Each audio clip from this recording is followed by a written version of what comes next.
गुजरात दंगों का जो मंजर शकीला ने अपनी आंखों के सामने देखा है वो दिल को दहला देता है। उन्होंने देखा है अपनी बूढ़ी माँ और परिवार के 3 महीने के छोटे से बच्चे को आग में झुलसते हुए।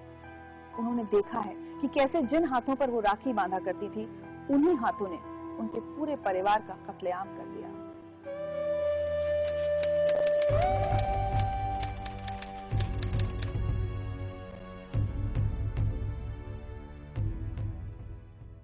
शकीला बानो अहमदाबाद की रहने वाली हैं आप? हाँ, अहमदाबाद की रहने। 28 फरवरी 2002 को आप कहाँ थी?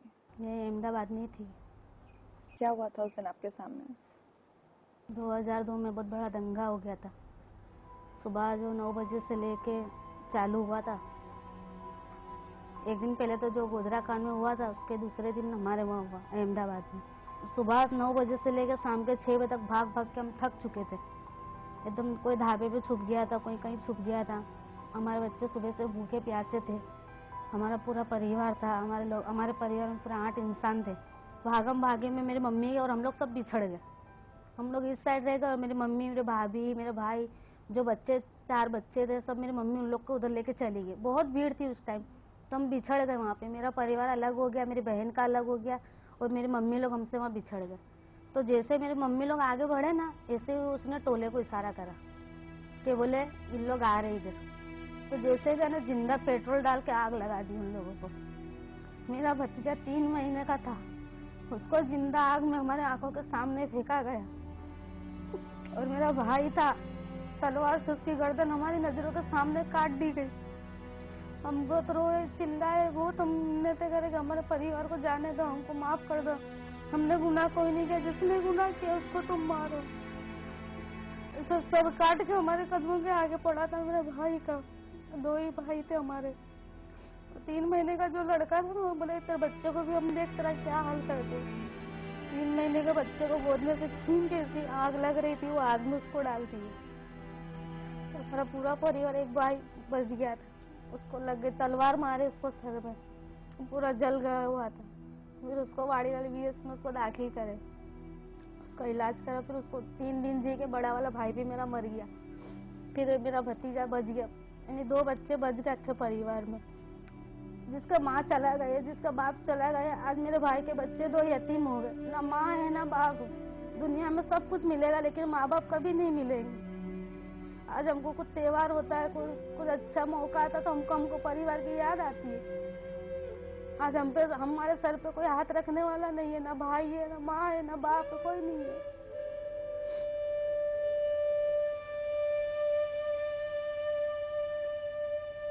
इस तरीके से जला दिए थे कि हमारे परिवार को देखो ना, जैसे लाश एकदम जला गए, जैसे कोलसे की तरह लाशों को कर दिए थे। इतनी लाशों का ढेर हो गया था।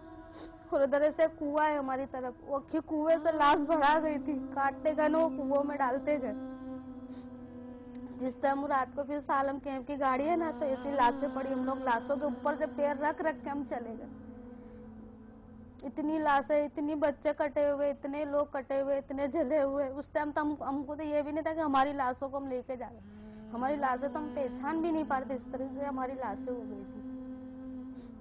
इतना हमारे साथ हुआ है तो हम कैसे भूलें। कोई किसी के घर का एक इंसान मरता है तो उसकी याद नहीं जाती जल्दी से, तो पूरा हमारा परिवार खत्म हो गया। हमारे परिवार में तो कोई बच्चा ही नहीं है, 2 बच्चों को सिवा।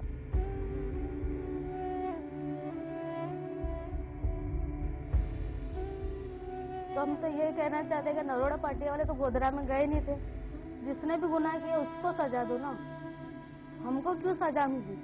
वो तो बेचारे नरोड़ा पार्टी में ऐसे थे, रोज लाके रोज खाने वाले इंसान भी, और कभी जिंदगी में ऐसी धमाल उन लोगों ने देखी नहीं थी। आज भी डर लगता है?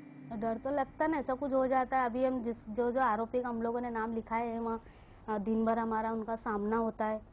हमको तो यहाँ तक के बोलते हैं, हमको भी धमकी भी आती है कि बोले तुमने बहुत बताए ना हम लोगों को, बोले तुम देखो तुम्हारा हाल हम क्या करते हैं। पहले तो बोले हमने खुलेआम मारे, अभी तो तुमको जहाँ सो जाओगे तुमको वहीं खत्म कर देंगे। 10 साल हो गए, आज तक हमको इंसाफ नहीं मिला। हम तो ये चाहते कि हमको इंसाफ मिले और जो हमारे मरे हैं ना, वो उनकी रूहानी खुश हो जाए।